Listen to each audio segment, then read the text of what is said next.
not to say that there was no satisfaction, because you feel blessed. I discovered my gifts early. It has provided well for me, put me in the forefront of recognition and attention. And for that reason, I always feel grateful. But something takes a back burner when you begin to understand the different purpose. The purpose that come from children, that come from self-discovery, that come from emotional intelligence. And then you understand what success means. It's not what people parade it to be. You know, people spend money these days to be seen. I spend money not to be seen.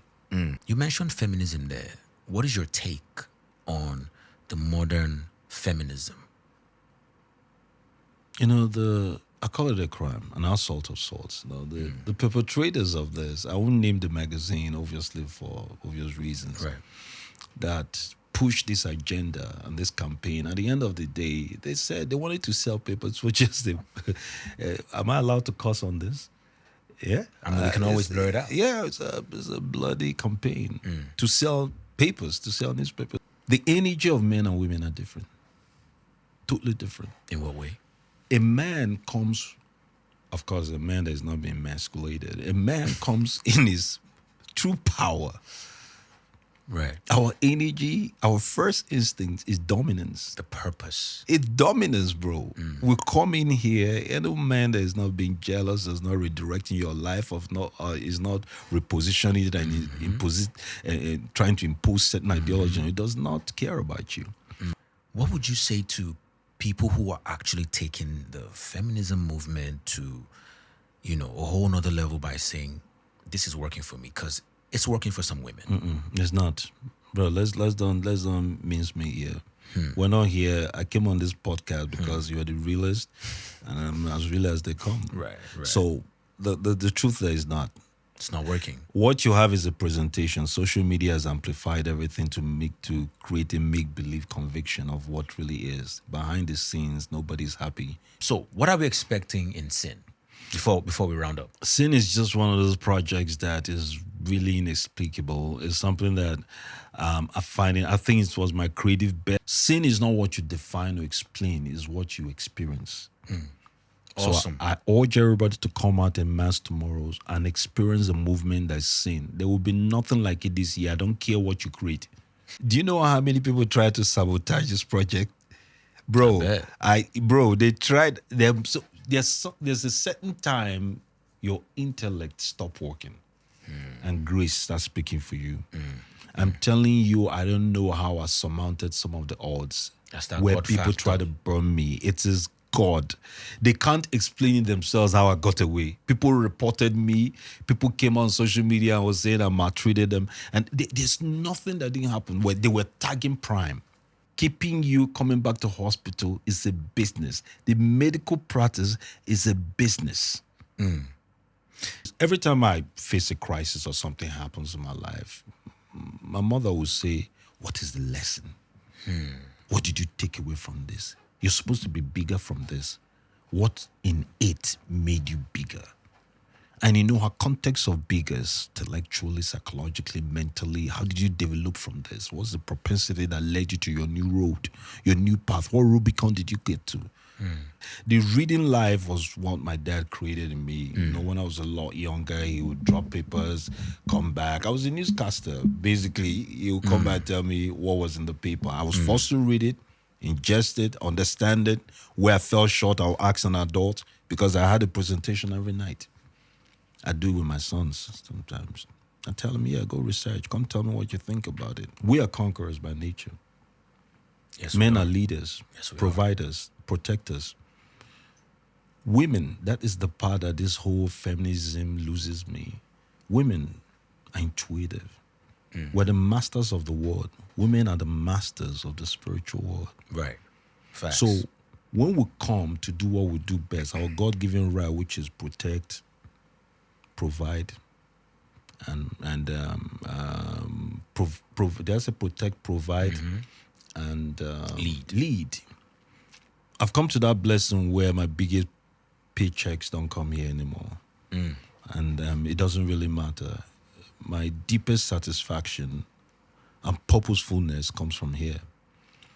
I'm in real estate, I'm in logistics, I'm in business brokerage. I've set up corporations, partnered with people, taking peace and business there, educated myself extensively in financial discipline. Welcome to another wonderful episode of Linkup with yours truly, Teddy A, where conversations echo beyond the surface. Today, I have one of Nollywood's finest, flyest, smoothest. He's a pillar of this industry.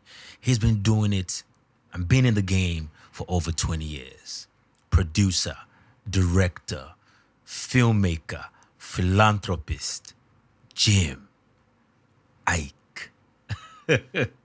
My brother, we've gone far. Yes, sir. Yes, me and this man.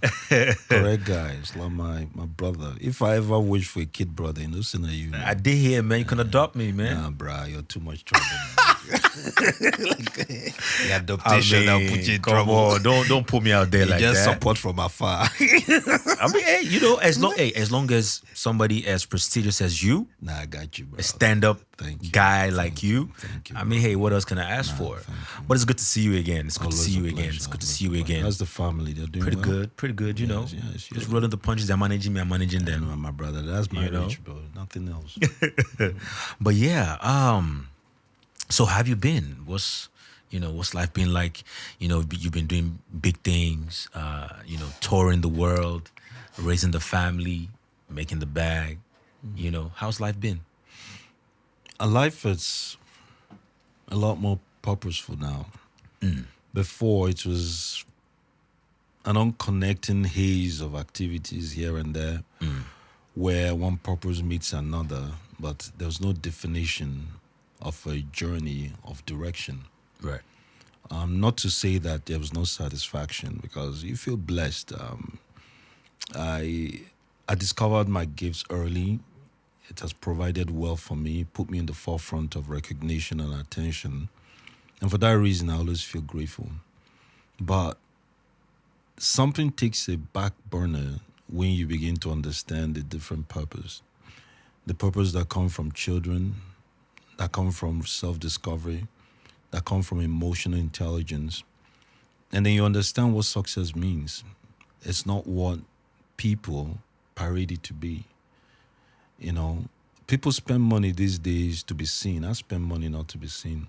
And define my availability in another term that probably the more successful I become, the less I want to be seen, the less I want to be heard from.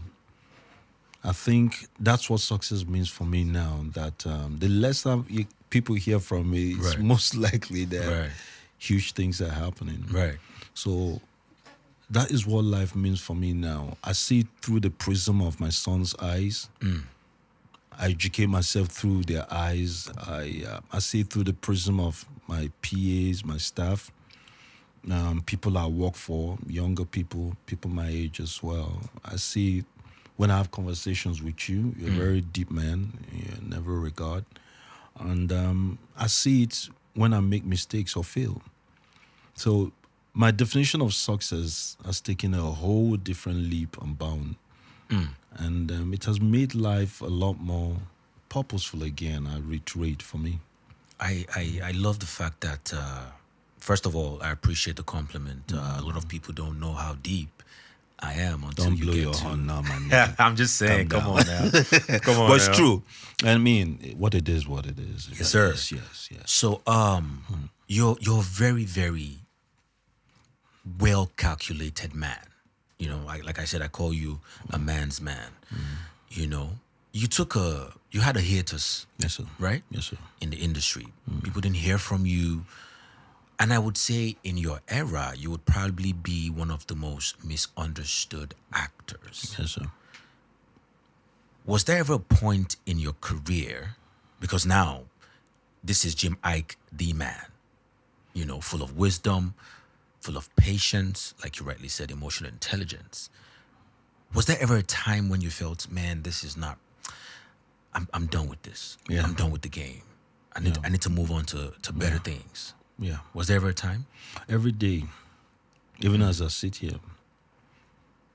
If you don't question yourself enough, then you're not in the right Right. profession. You're not pursuing this. This is a lifelong pursuit. I've come to that blessing where my biggest paychecks don't come here anymore, and it doesn't really matter.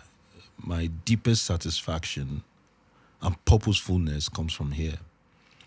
I'm in real estate, I'm in logistics, I'm in business brokerage. I've set up corporations, partnered with people, taking peace and business there, educated myself extensively in financial discipline, and I came out better for wear. I've had my share of mistakes and failure as well, and the one thing that it defines is that failure and mistakes doesn't really hurt you. All it hurts is your ego. You come out on the other side a more learned, a more purposeful, a stronger individual. So I've come to welcome it now. The industry is set up to look at you from a certain lens. And if you are intentional about going with it, which I was extremely intentional about living up to the hype, so to speak. And then it hurt the deeper, stronger part of me. So it was cultural hype where it becomes not culturally cool to pervade a certain persona in order to fit into the industry mode. In time, I found out that that is probably the most dangerous route you tow. Because every time I walked into a room, people see Jim Iyke. Not the Not man me, not behind the man. persona. Yes, and my depth was taken for granted. My intellect, which I dare say that is considerable, was taken for granted. People wanted to have superficial conversations, wanted to do superficial things with me. I had a circle that was rolling deep with, that was just raising hell everywhere. In tune with what I was doing. I remember my management then telling me who to date. Oh, this is the hottest person, you should be with this person. And nobody has heard about you in the papers recently. Almost like you had That a is handler. It was a handler. A lot of people have handlers that are told what to do, what to say, how to speak. And in time, that was not how I was raised. And people don't understand the unique relationship I had with my mother, bless her soul. And then one day we had that conversation. You know that conversation. Yeah, that conversation, yeah. Where you're told how you were brought up, the force of nature that you are. And my name is Iyke. You know what that means? No. God's power. You become who you are, what you're called. A realignment. It is what you're called is who you are. The voice of God is in who you speak that you are. I am is God. What Right. you put after is what decides or dictates what you become. So people, it's the power of the tongue. So if I call myself Iyke, why am I living way, way beyond His glory? On the surface. On the surface. So I took a detour and redefined everything. Lost the friends, went to the right symposiums and conferences, re-educated myself, tapped into the intuition and wisdom of my ex-wife then, because we are conquerors by nature. Yes, Men we are leaders, Yes, we providers, protectors. Women, that is the part that this whole feminism loses me. Women are intuitive. We're the masters of the world. Women are the masters of the spiritual world. Right. Facts. So when we come to do what we do best, our God-given right, which is protect, provide, there's a protect, provide, and lead. We tap into, we ask them which direction to follow, right or to left or right. They in turn tap into the intuition, the intuitive powers, and tell us, my man, my husband, my brother, this person is not a good person. Everything looks good on the surface, but down the road, you're going to have problems. Yeah. This money you're putting up here, I don't know business, I don't have a PhD, but there's something wrong with it. For the wise, that is where men become wise. They listen. Yeah. They act accordingly. They come out better. And so that is basically what I had to totally redirect my life with. So when you create that path, it's a lonely road. The first order of business for you to master loneliness. And when I mean lonesomeness, it doesn't mean you're without a wife or woman, children, all Right. that. It's a self-discovery part where you master Right. being by yourself. A lot of people haven't mastered being by themselves. That's why you need a crowd, you need the noise, you need the razzmatazz, you need the validation Yeah. to feel like somebody. Yeah. The man that's truly masters of the world, the men that have truly mastered their destiny and the world are people that can stand alone and feel no loss And survive. and survive And thrive. and thrive. Yeah. And I think that is what I decided to do. And at the end of the day, I think it made me far wholesomely a better person. I want to talk about something you touched on there. When talking about how men are, providers, we're leaders, and the women are the more intuitive, people. They cater, they nurture, whatever we give. You mentioned feminism there. What is your take on the modern feminism? I call it a crime, an assault of sorts. The perpetrators of this, I won't name the magazine, obviously, for obvious reasons, Right. that push this agenda and this campaign. At the end of the day, they said they wanted to sell papers for just the. Am I allowed to cuss on this? Yeah, I mean, we can always blur it out. Yeah, it's a bloody campaign to sell papers, to sell newspapers. So a foremost female magazine you and I know about Yes. came out with a campaign, a brilliant campaign to push more papers. Far from the time when we were online and everything, back in the day where you have to physically sell the stuff. So they came out with an agenda that who are our chief readers? Women. How can we drive a conversation that will subjugate women to a certain ideology where they can compete with men in the same space? So some of them that were feeling belittled, some of them that were feeling disgruntled, or they weren't up to par, because then was the age of male superiority. The patriarchy. And some patriarchy, for lack of a better term, if you want to put it that. And some of them took it overboard, obviously. And it was beginning to border on enslavement and negligence of the female Emotions and all that. Yes. Yeah, and needs. So they gave them an opportunity to have their voice heard. Right. So this was a campaign that went overboard. Now, people bought into, certain women folks bought into the ideology and made it their own and decided this whole ideology of we don't need a man, anything a man can do, we can do better. It was a campaign. Right. Generations after took it to a whole different level, escalated it and blew it way out of proportion. And now it's been adopted as a way of living, as a new cultural standard. Cultural wave. Now, in context, the energy of men and women are different. Totally different. In what way? A man comes, of course, a man that is not being emasculated. A man comes in his true power. Right. Our energy, our first instinct is dominance. The purpose. It's dominance, bro. We come in here, any man that is not being jealous, is not redirecting your life, is not repositioning it and trying to impose certain ideology, it does not care about you. So when we come into that space, what complements our energy is the female energy, the subtle one, The balance. the soft one. That is the yin and yang. That's the balance. You talk about you have a problem with us being a head of the family. The head can't move without the neck, right? They will find no purpose, no direction. So we complement each other. It's a form of leadership in your own state if you understand the concept of it. So when a man comes in and he meets the same energy, now I'm dealing with somebody that has equal energy with me. The aura. Or the aura of the same, and I'm disposed to it. Now, I'm inclined to deal with you like a man.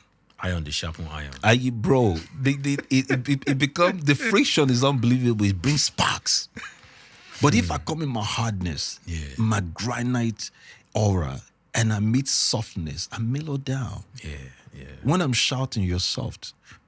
When my mind is at war, you're speaking The water that wisdom. quenches the You're fire. into my heart. When I don't have direction, and you don't talk down on me. You're not mean to me. You still to accept me as uplift. the leadership in our union. And when I don't have, you stand in the gap till I find my feet. Ideas that becomes a consensus, two people together, and not one trying to dominate. When I walk into a room, you know it's a man that walked in. You have make no mistakes about it. You ain't gonna think twice. Yes. Now, when a woman walks in with the same energy into a room, People are like, "What's going on?" and she's trying to blend with me and say that, okay, that I'm the problem. No, I came in my natural state. It's just like water you're putting. It's in the elements. It's in its natural state. Now, when you're trying to duplicate an energy, a frequency, a mode that is not designed by God, there's a problem. Now you're trying to get pregnant. A man. And a female is trying to dress like a man and tell me that in a boxing match, two professional trained boxers, you stand me. It's murder. When there's war, you still call them men. When it's time for engineering to build bridges, and you still call them men. Right. When you want protection, Change the tires. you still call You them call men. them men. So the double standardness of it all is what made me question the ideology in the first place. And don't you understand the fallacy, the falsehood of it, the two-faced approach to it, that you can't have one of both. You can only be in your natural God-given element, and the man stays, so that when you come together, it blends and become one.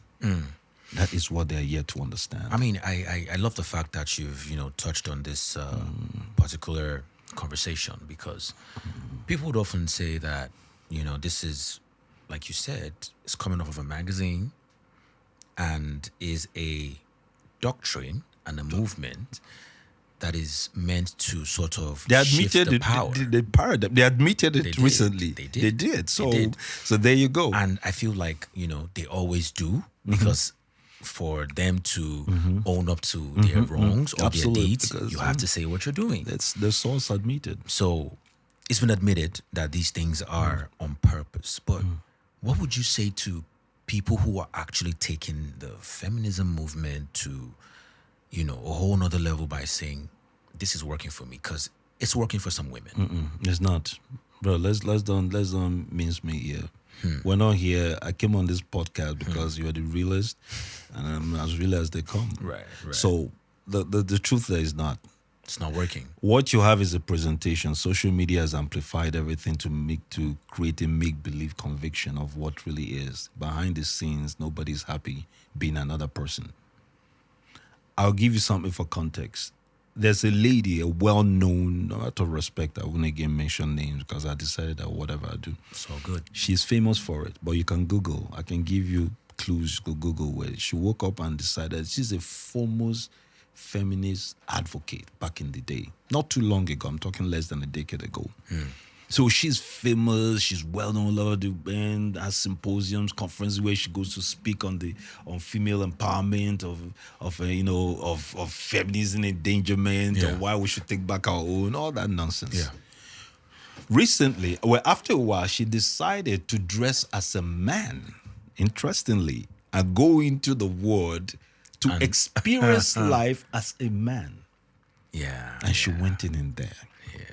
A few months into her quote-unquote manhood, she came back out and was asked in a very popular forum what she thought of being a man, what she accomplished in the short time she perverted herself as a man.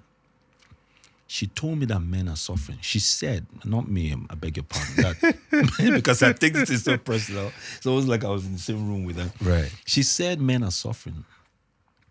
That just the fact that she will sit at a bar and try to strike a conversation with a woman. Nobody cares. They were so transactional about it.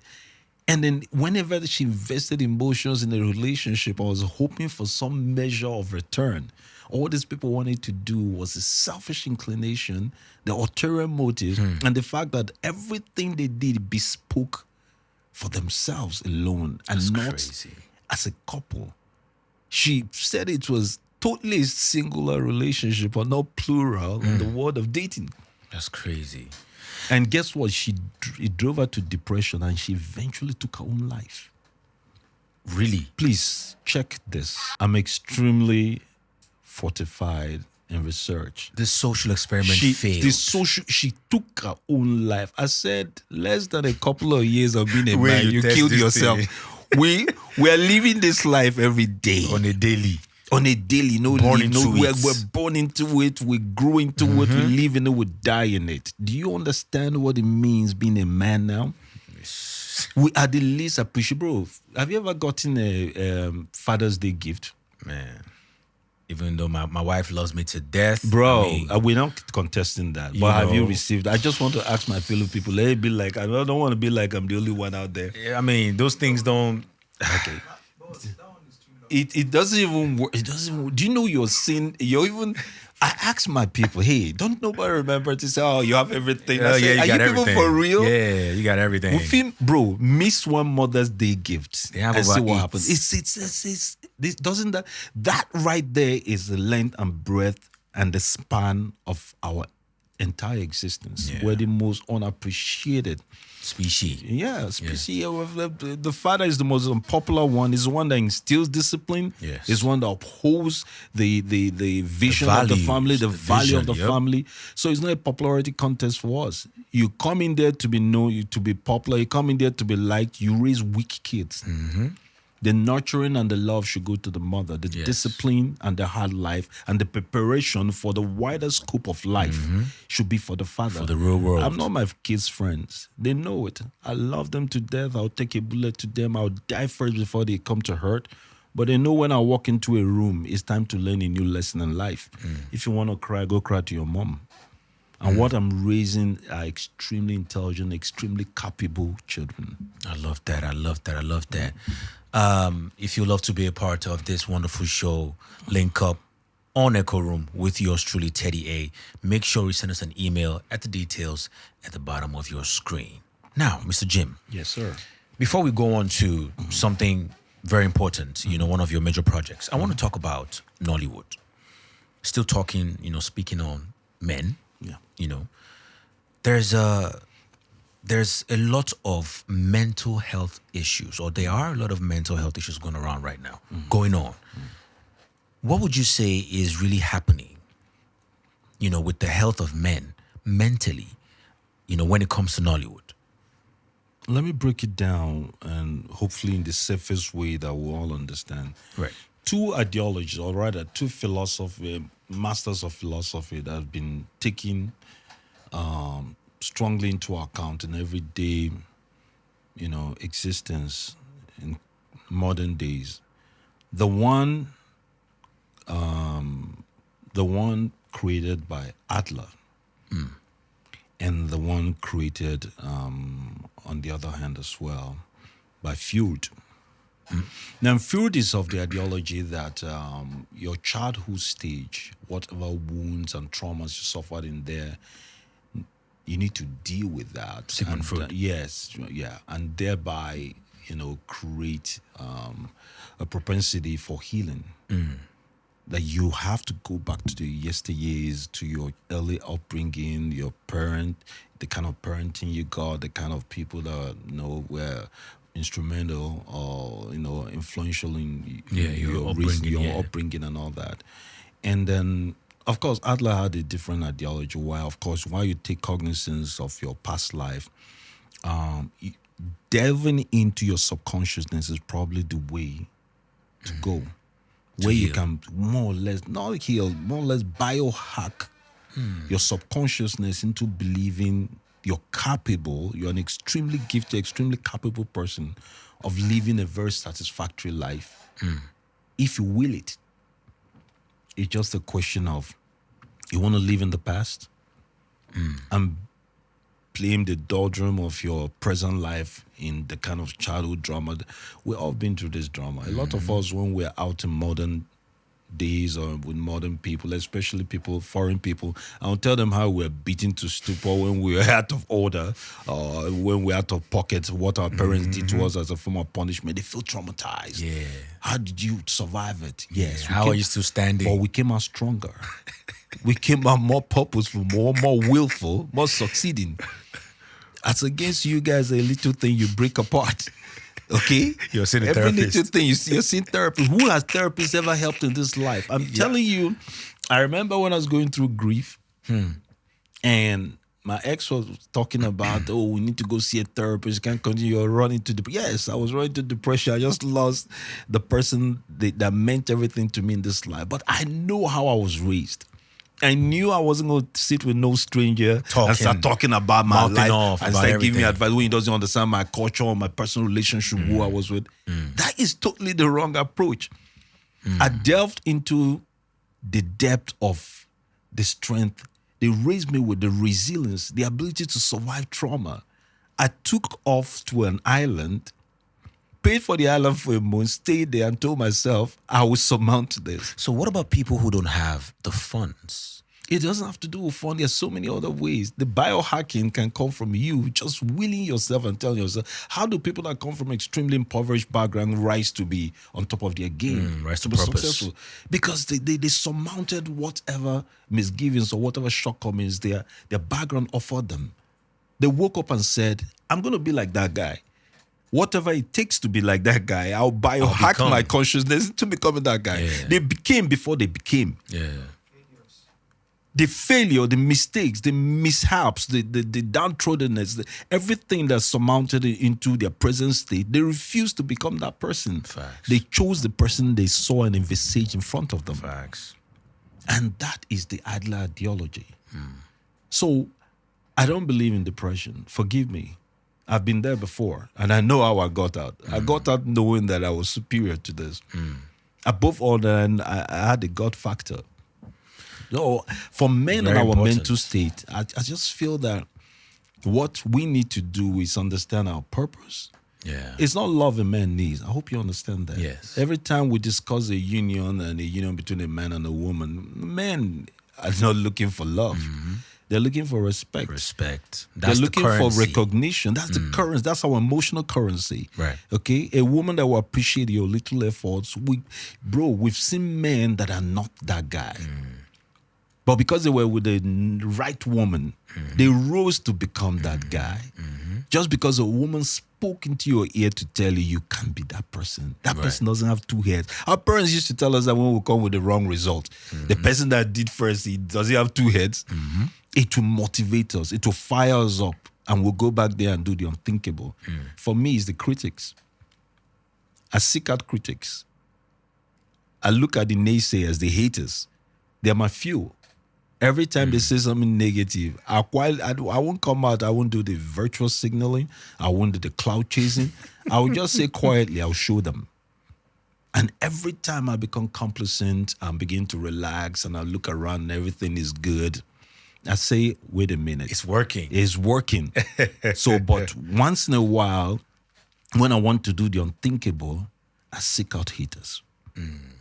You seek them out. I seek them out. I don't do social media. Trust me, I don't. You know me, I'm very narrow in the social media game. I don't do that. In fact, I had a peer at some point that every morning he wake me up, every day he wake me up. This is a guy I see first and I see last every day. So my subconsciousness is wired with positivity and a certain kind of fire that you douse every time you come and tell me something negative. So yeah, I saw this thing on social media. They were saying something. I told him the first time, Benny, you just joined the team.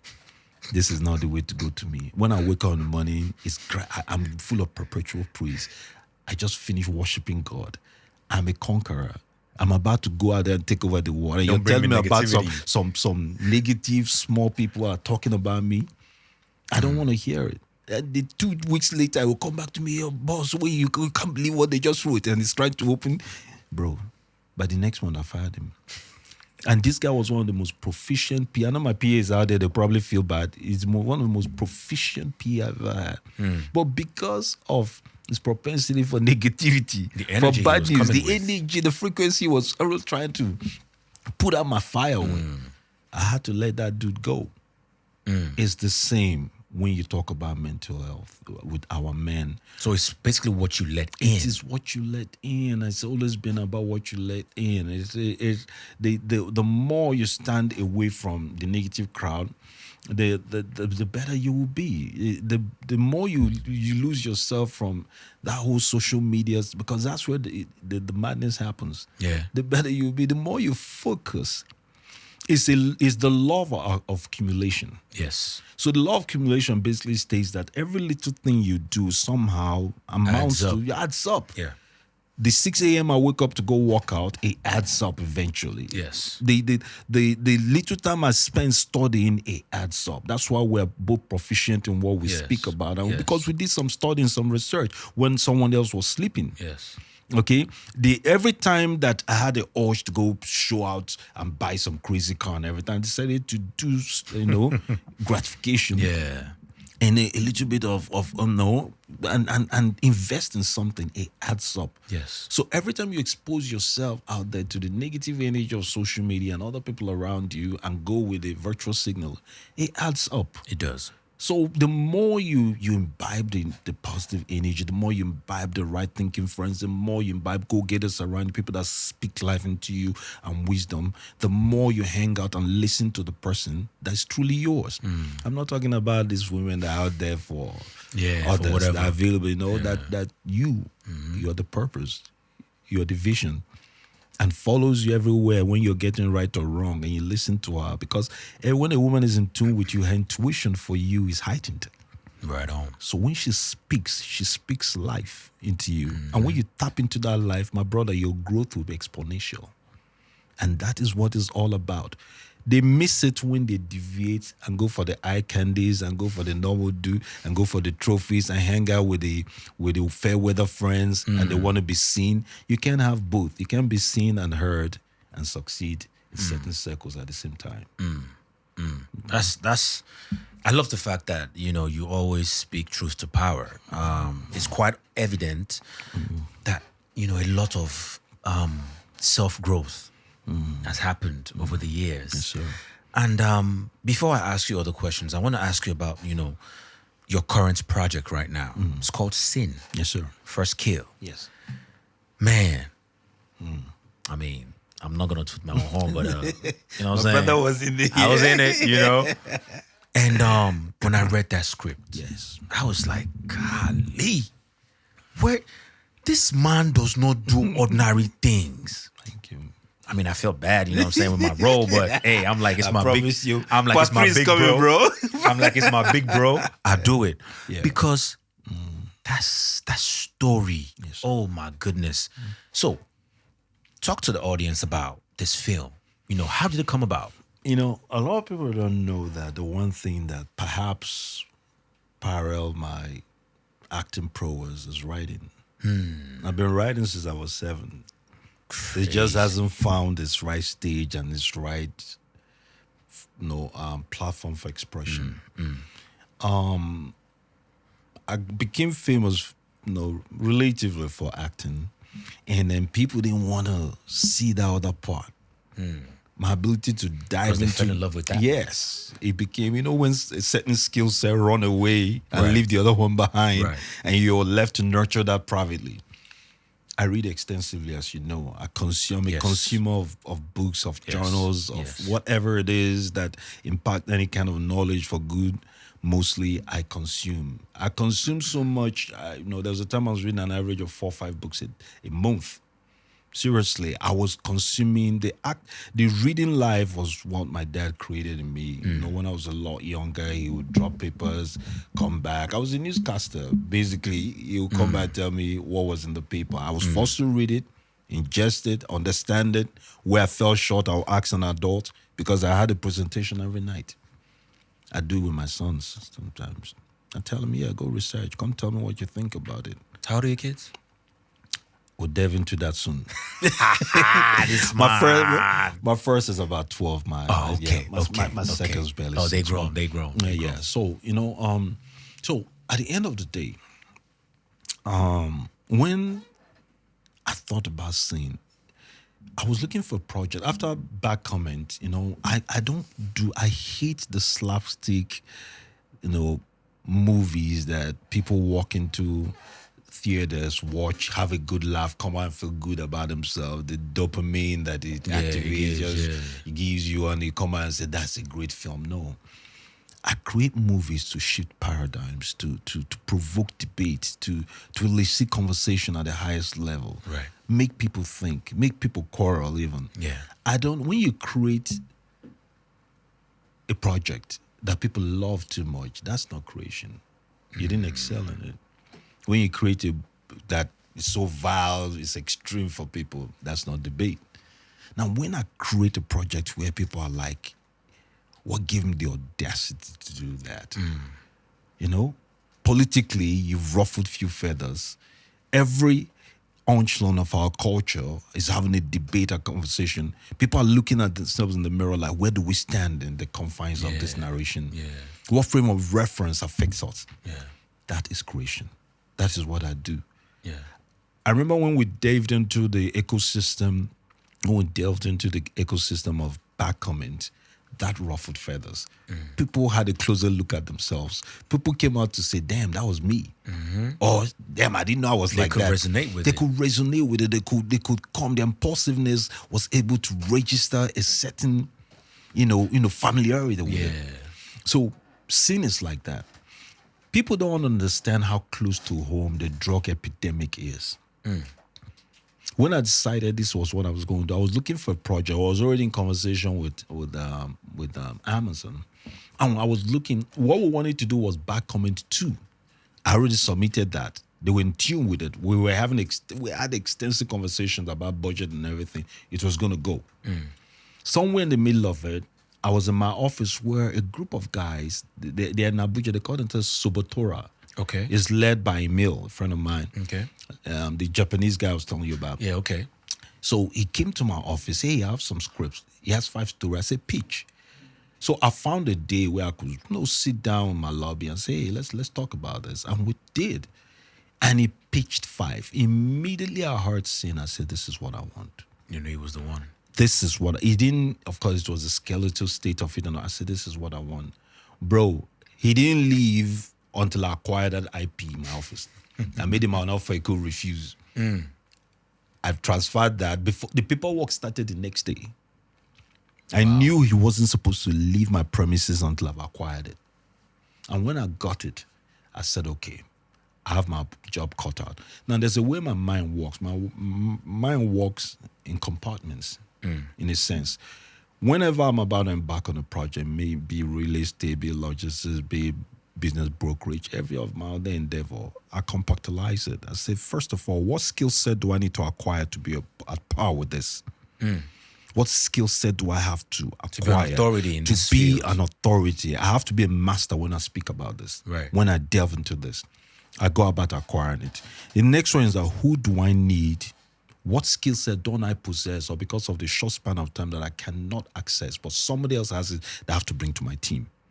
I also decide what I have to offer them to bring them into partnership. You must make them partners so that they will feel it's a certain degree of passion and compassion for you, whatever it is you go through. I decide and identify the people I want. The third ones are, what do I need to execute this? What resources is required? Who do I need to partner with? Who do I need to collaborate with to make this happen? Once you answer that question, the fourth one is preparation, the physical preparation of getting into it. We took lessons in Savati, we took lessons in Krav Maga to prepare me. When you see me, I look like a consummate, because I've always been a martial art, but this was a whole different level. What I had to do physically prepare for this, the training, everything. So that's when we decided Sin. Then I had to start writing. We wrote Sin as a 13-episode series, and we passed it over to them. I yanked the other one. Now, Sin, of course, had bigger budgets. It was multi-million dollars. I took it to them and said, hey, this is what we plan to do. They said, why did you yank that? I said, this is what I believe in. Conviction. And then the only person you can believe, you can bank on, I bet on myself all the time. My brother, there's never anybody I bet on more than myself. because I trust myself that I will surmount every mountain, every hill necessary That to makes reach my sense. goals when I make up my mind. I makes don't think sense. anybody can equal that passion. So when I brought it to them, they told me no. I was ready to forfeit another project that was going to bring me immediate gratification for that because I believed in it. So when they had sort of started, warming up to it and said, okay, you know what, 13 episodes is too much. We're on our way out. Let's make it a 6. We went back, rewrote. To rewrite 6, I was in a different country. The team of writers that I was working with. So we wake up usually 2 a.m. my time. I remember when I go to the living room, my family, like, what's going on with him? Sit down there, and then we took different segments. So we wrote two episodes each. Then we'll correlate them, and then critique each other, come to understanding, go back and do the final proposal. We sent it in.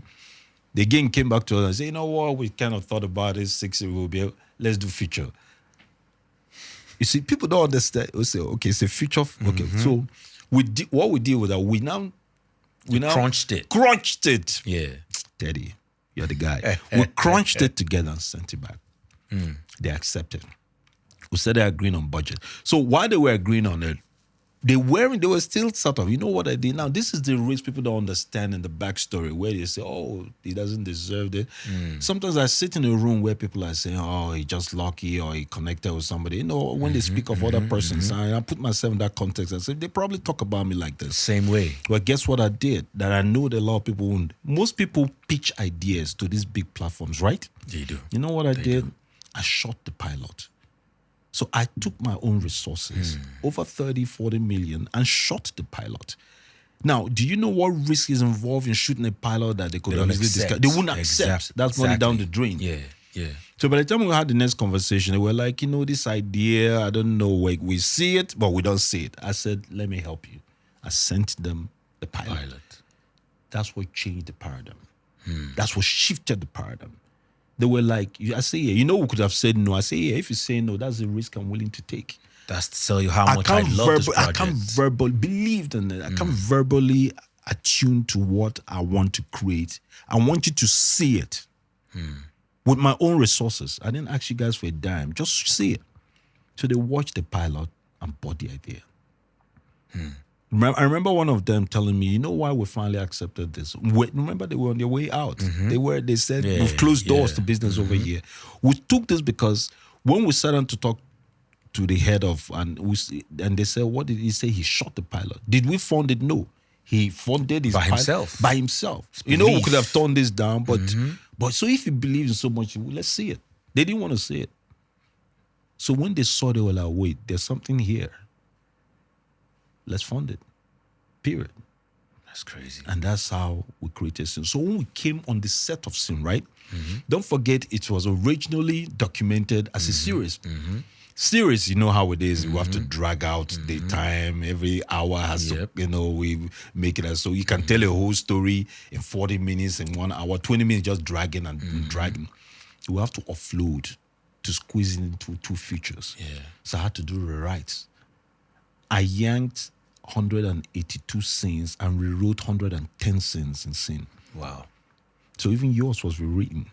So every time I would finish shoot 2, 3 a.m., go back. I had one PA, his name is Gabriel, he's out there. You know Gabriel's job? Wake me up every night because my alarm wasn't working. My alarm would go off, ring for 4. I would wake up.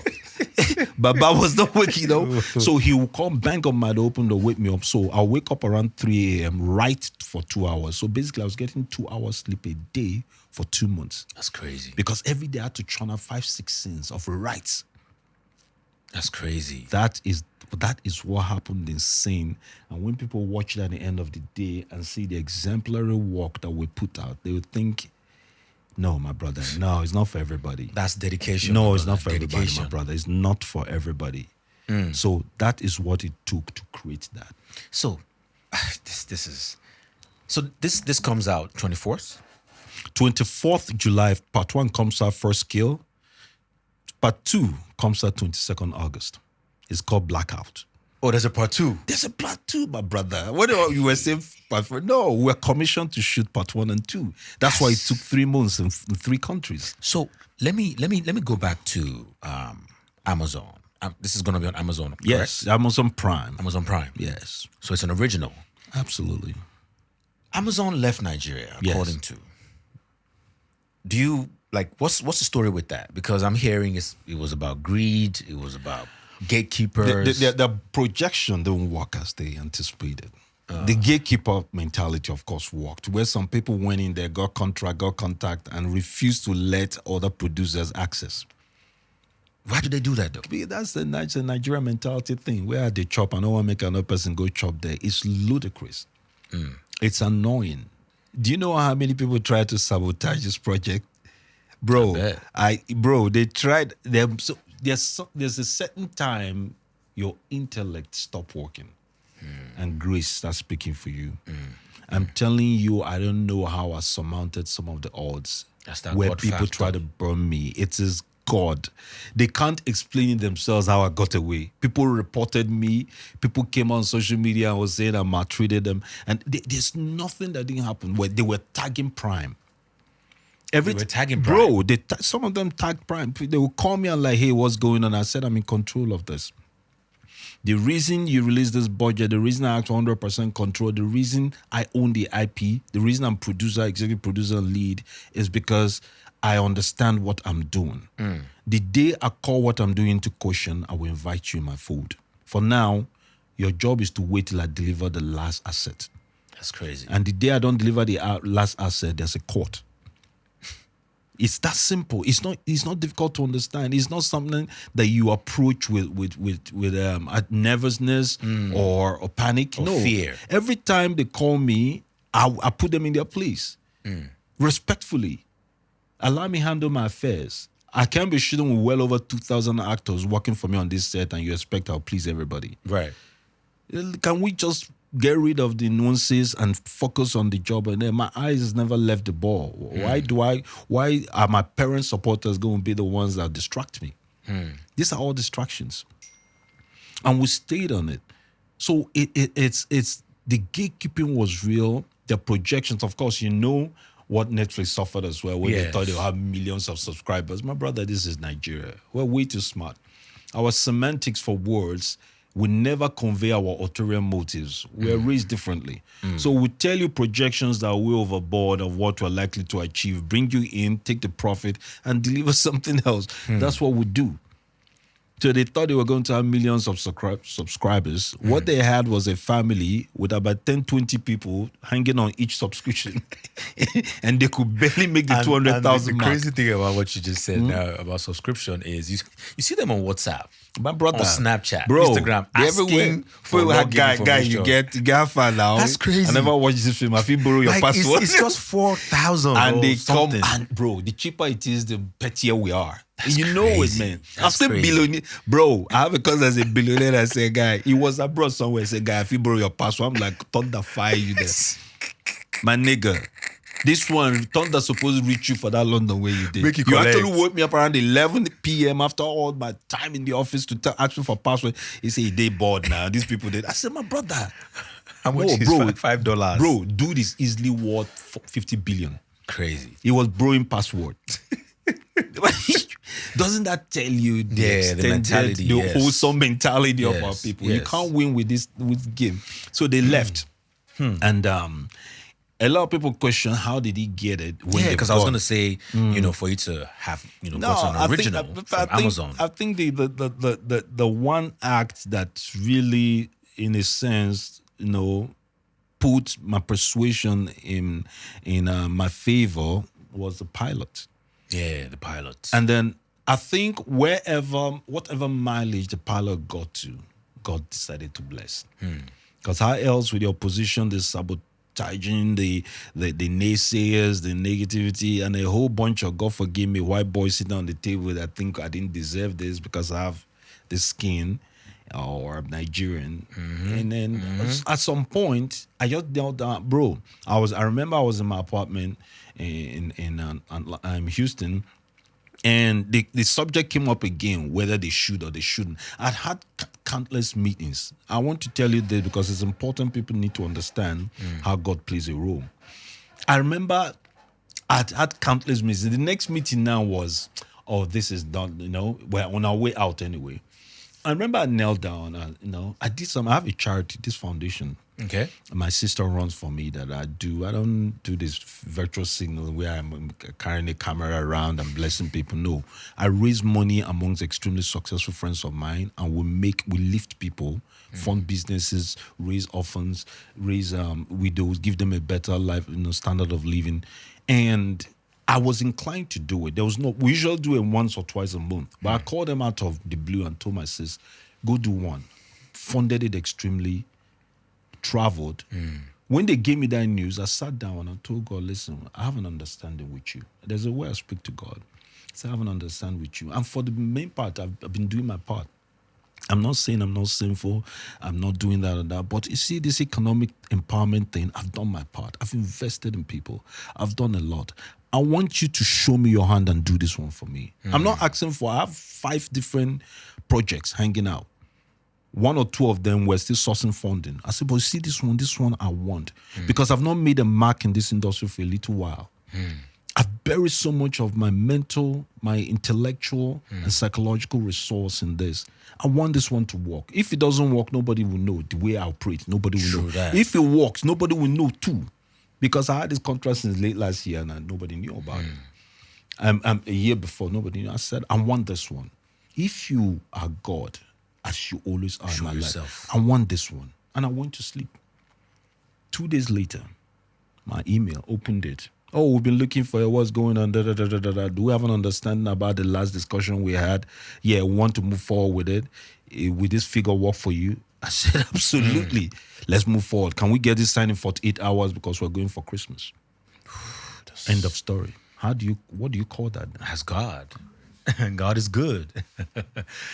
Man, it's always awesome speaking to Iyke, such a well of knowledge and wisdom.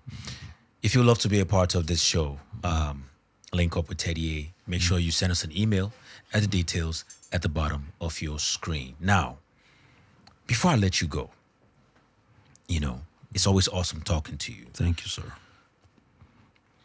On this new path of yours, when me and you were speaking off cam, you mentioned, the passing of your mother. Yeah.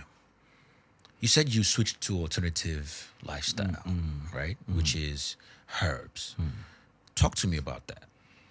So when she passed, we did everything orthodox medicine permits, from Luton to the US to India. I was even told of a specialist we lived in India for over a month.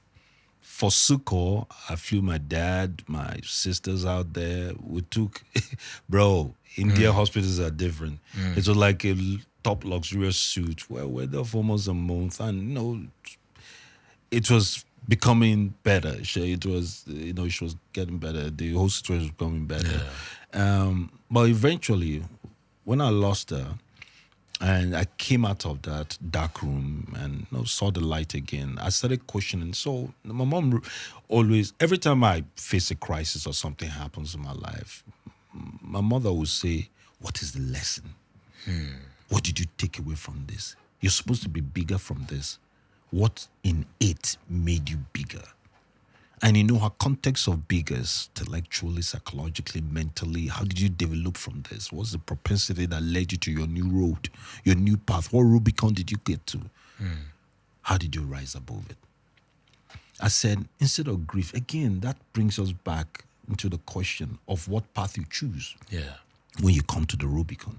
I could have delved into bitterness. I could have delved into self-depreciation. I could have delved into depression, anger. Self-indulgence. And I was like that. Self-indulgence, substance abuse, all that stuff. Yes. Negligence of and I did that for a while. But I picked myself and said, nah, that's not the legacy this woman raised me with. That's not what my father wants. And he's still, right now I'm his best friend. I'm an only son, by the way. So I said, okay, I need to be this man. We both just lost the greatest woman in our life. Let's console each other. Let's be there. Let's be a team. Yeah. I wasn't speaking to him for months, and that hurt him because it was at that point he felt this boy needs me, and I shut everybody out. So moving forward, I said, this is not going to happen in my family anymore. If orthodox medicine fail me, I'm going to be a consummate master in herbal medicine. So I took all my energy, all my grief, sometimes you look at the finance of what it took and you still lost the fortunes. And I said, I'm going to understand this, because this is the irony of it. The ending days, we delved into Herbal and we saw little glimpses of improvement. Yeah. Thank you. But it had gone too far down the road for us to do a complete Salvage. reversal. Yeah. And so I thought, let me look into this and see. So I looked into it, and the more I looked, the better it got. I told you I've not been sick for, I don't know, upwards of over 10 years. I don't have business for hospitals. Wow. I do two things every year. Beginning of the year, I do my checkup. End of the year, I do my checkup. One of my best friends is Indian American. He's an Indian American man. His health is true. Bro, you can't compete with him in anything. He's a health guru. He's extra. What he does, and here's the funny thing, he practiced orthodox medicine as a doctor. He's a doctor, poet, writer. But he's into herbal medicine. So I sat and said, I want to understand this thing. The energies of herbs, the spices, what it does to our body, how it correlates with human existence from primordial times, what they used, from the days of the Moors to recent civilization, to civilization, to societies that still practice this. The societies you go to, they don't do orthodox medicine. True. The Asians are on the foremost of that, at the forefront of that practice. Yeah. Latinos do it a lot too. We just happen to be the source. We're from the Moors, for Christ's sake, the cradle of civilization, and yet we're the ones that believe, quote and unquote, the white man's medicine. And Big Pharma has done such an amazing job of revamping and programming our consciousness of drugs. Yeah. We're just GMO re-engineered. So I went in there and I started. And what I discovered changed the entire conversation of how I used to look at wellness and healthcare. You heard one of my PAs saying that in my suitcase right now are about 15 herbs. They call me herbalist. Yeah, they call me a herbalist. Whatever's wrong with your body, I'll tell you what you put together right now. You fix it. Is a herbalist. Bro, I'm a full-blown herbalist. I don't mince words about it. I have a headache. I know what to put together and make it happen. I have my shea seed. I have my fumigreek. I have my I have my turmeric. I have my honey, bread, nuka. They bring it from. I'm probably the only guy that spent $500,000 buying only honey. They bring the raw comb for me. We melt it at home. We put it and I use it in the course of the year. Yeah, they bring the raw from the farm in Bauchi. They bring it. They drive from there. We fund it. They bring it in. I buy combs. I don't buy honey. We melt it at home. Store it in bottles. The hive, bro. That's what I buy. That's crazy. Okay, so with their parts still in there and all that, we separate it. Yeah, we do that at home. I have my black seed. I have, bro. We can go. It will take a day. Yeah. So we put it together. I have a little thing. My kids. That's all they take. They're extremely healthy, and I love it. I love it. That's the life I live. Let me make you understand how the context of what you stick to, and I use very plain terms. What you stick to that works for you. Don't get second advice. A second opinion. The opinion is not for anybody. You're the guinea pig. I've taken concussions that ran my stomach for 2 days. I said, I'm not going to die. It's from nature. It's just discomfort I'll suffer. But after 2 or 3, I got it right. You good? I knew I was the guinea pig. I ran tests. There's something I took one time. Dog flour.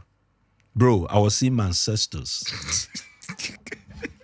I thought I was having a nosebleed, but no, it was mucus running from my nose. What? I could not control my salivation. Saliva was jumping from my mouth. I was drooling. Cleansing. I was trying. I've never been to a bathroom where I was trying to piss and defecate at the same time. I could not move a muscle. I thought I was paralysis. You know? Wow. I didn't believe. I was sweating profusely, mumbling, hallucinating. 2 hours. Went in there, took a shower, crawled back in bed. The next day, I didn't feel like food at all. I woke up the third day. I was Superman. I'm not playing with you, bro. The energy, I went into the gym. My trainer at some point was like, you know, I have other clients. You got to go. There was a recalibration. You've heard of FH, of course, now. Yes. Yeah. Yes. Well, I can do 4 days. The last time I pushed the fifth day. That's Bro, crazy. and all I do is drink water. I don't eat 3-4 days. Like I've not eaten since yesterday. I've done all my chores yesterday. I'm on my 3rd interview. As I have 2 more, I'll have a sound sleep. Your cells will rejuvenate. Still going. I do grounding. What is grounding? So grounding is basically you plant your feet. Your body is made of billions of cells, of course. Right. When you put your feet on the ground, the electrons that come from the ground, the live wire, it's like a plug. Like when your phone is low battery, you plug in the phone, right? Your body, the ground is your body's plug. Made of electrons. So the electrons, you know, get into your body and supercharge your cells. My brother, there's no disease that can live in that cell. It takes it straight from the acidic state where it is a thriving ground for parasite diseases or whatnot, to the alkaline state where it's totally a prohibition ground for anything that is not made of your body. It's only the good bacteria that thrive in there. And gives you the wellness and the strength you need to survive any attack on your body. It rejuvenates your cell, recreate new ones. You come out younger, stronger. The fact that you don't need, all these beauty products people go around, parade around, it doesn't work. You just skin deep. You fix it from in out. So what do I? Not the core. Bro, I don't buy all those supermarket. I make my soap at home. I can show, bro, turmeric and other things that I don't want to give all my trades. I do my cream at home. Black seed oil, castor oil, and frankincense. I mix them all. Do I look like I'm deficient in anything? Not at all. Not at all. When I drink water, I don't drink the water you guys drink. Alkaline. I put it in copper. Copper is a conductor. So I put it in copper. I have a copper jar. So you go with your fine dining, your fine glassware and all that. I put mine in copper. It's a conductor. It conducts electrons from the atmosphere. Put it in the water. By the time I turn the water on in a copper cup still that holds electrons together and I drink it, charges my body. No disease will survive. Isn't that quantum science? That's quantum science in a sense. You already know that. So there are different laws from primordial times, how our ancestors thrived before them. The kid in the village that runs around barefoot, that grounds all day, or the old parents that never fall sick, are exposed to far more, chances of contacting diseases than you that take extreme lens to safeguard yours by cleaning everywhere, making sure they don't touch it. Spraying things everywhere. They still fall sick, my brother. True. It's the GMOs. In everything. The orthodox medicine, the lies. If I say it everywhere, it upsets them. Medical doctors are basically trained all through their career not to heal. To keep you in that. It's big pharma business where, my brother, if they tell you what you take and they do know and heal you, you're not a customer anymore. Right. Money is not made. Right. It's not. It's that's where it leaves its capital creation. That's $1 billion industry. That's a trillion dollar industry. It's what $1 over trillion. So you're talking about drug dealers. The biggest drug dealer in the world is who? Big Pharma. No, the biggest drug dealer in real life.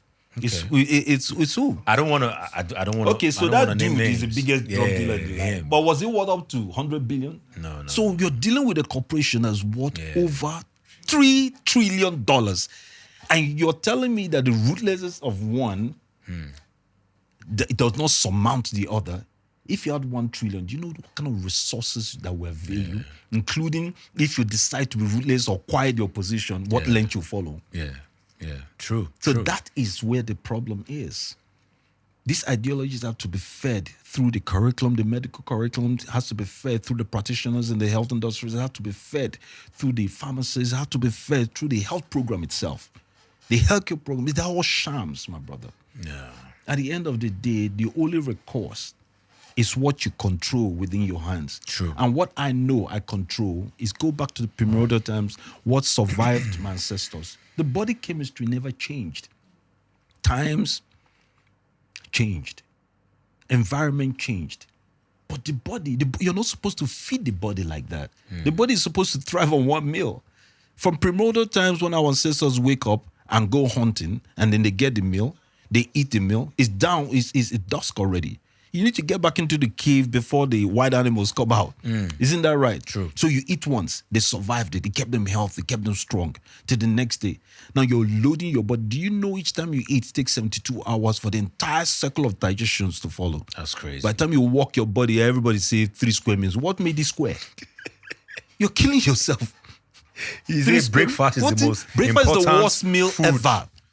It was a campaign by a certain gentleman back in the day. I don't also want to mention his name, that created this because the meat czars approached him and said, that's after post-World War, meat sales is dwindling. It's downfalling. Can you create a campaign where people, and that is where the first influencers came from. They got the sports people, they got societal influencers and told them, listen, go out there and tell people that this first meal I'm taking. What is on your first meal? Yeah. It is the meat, it is the bacon, Yeah. it is all the sweet that is bad for you. When Syrup, all that. When you wake up in the morning, your body has every energy, has every ingredient, the nutrient it needs for you to function. Okay? The insulin has to be, this insulin, the glucose goes up. That is when it goes up so that it can feed your activity for the day. Everything you take in that breakfast spikes it. Wow. It spikes your glucose. And then the sugar. By Diabetes the and afternoon, all the that. diabetes, that's how you get the easiest way to get the diabetes. But if you wait around 11, 12, as the sun is going down, it's the best time. You've utilized the energy. When I wake up in the morning, I take baking soda and lemon. Baking soda. Bro, baking soda, lemon, a splattering of water, take it, go. There is no better pre-workout regimen like it. Are you guys listening to that? Baking I don't even soda, want to say, I don't even know lemon. how that came out because I don't talk about half this stuff. Bro, that is you're a Superman in the gym. I'm sure a lot of people have seen some of my regiment, my workout regimen. Bro, I can go 2 hours. So that is what I take. It's a natural empowerment for your body. Gets rid of skin problems and gives you Superman energy. Drives your body from the acidic state to the alkaline state. So baking soda, that's sodium carbonate that people ignore. It's one of the cheapest ingredients in your cupboard. But brother, it's a life-saving regimen that if you practice daily, can totally change the propensity of your health. I'm taking this to the bank. Baking soda, lemon, and honey. No, baking soda, lemon, and water. Oh, okay. Mix it. You see, there's a freeze. And when it freezes when you mix it. As it's freezing, bro, down that thing. You're going to belch a couple of times, you're good to go. When Guys, you walk into that gym, it's a beast mode, bro. I mean, they know I love to go to the gym. It's beast mode, my brother. Try it. Stay on it. I do it every day. Practically every day. Bro, your bowel movement will be extraordinary. Your sleep will be deeper. Wow. This is. It's the cheapest thing that keeps us alive is all around us. Big Pharma is a business. Keeping you coming back to hospital is a business. The medical practice is a business. Look, if me and this man right here keep talking, we'll be here for ages. All right. Now, let's go back to your project. Yes, sir. Sin. You were currently in Port Harcourt. You're in Abuja. Yeah. It's been amazing. You have a screening in Lagos tomorrow, Yeah. and then you're going to Accra. Accra. Yeah. So what are we expecting in Sin before we round up? Sin is just one of those projects that is really inexplicable. It's something that I think it was my creative best. It's the creative best of Film Boy, creative best. Bless his memory. We lost our director, my fellow collaborator in the beginning of Dimeji. We lost him. Bless his soul. So rest in peace. Yeah, in the middle of shoot, just when I was taking off to direct the American part, he passed. I just want to say something for dedication and commitment. Why sin is so special to us. Yeah, sure. That man stayed working until his final hours. Wow. You know, he was sending us. So we will send him the what we we put together in the day. He will write comments and send back to us. For you guys Yeah, to it do. was giving returns, almost feedbacks, almost write notes. He even sent me a mood board for America. When I was going to shoot the American part, I said, listen, I'm going out there alone. I'm going direct. He said, let me send me a mood board. That was the last thing he sent me. So this movie is his legacy, his last legacy. His two kids were also on the movie with us. So I mean, it just showed the kind of supreme dedication we all had to this project. Sin is not what you define or explain, it's what you experience. Awesome. So I urge everybody to come out in mass tomorrows and experience the movement that's sin. There will be nothing like it this year. I don't care what you create. And I'm not saying if you were on that project, there's no, sometimes when you create, you know. Yeah. And I don't care what anybody puts out this year, nothing will equal sin. At least try 2026. And you can take that to the bank. It's been Period. awesome. It's been awesome, awesome talking to my brother, my friend, big brother, passionate about everything, filmmaking, about health, And as you can tell, the man is, valued, in society, spiritually inclined. And I want to say thank you so much for coming on the show. Once again, if you'd love to be a part of this show, make sure you send us an email at the details at the bottom of the screen. I remain your host, Teddy A. Peace. I'll see you next time. God bless. Hey everybody, my name is Iyke. I'm on the Linkup on Echooroom with my brother Teddy A. So share, like, subscribe. I mean, what choice do you have? Peace.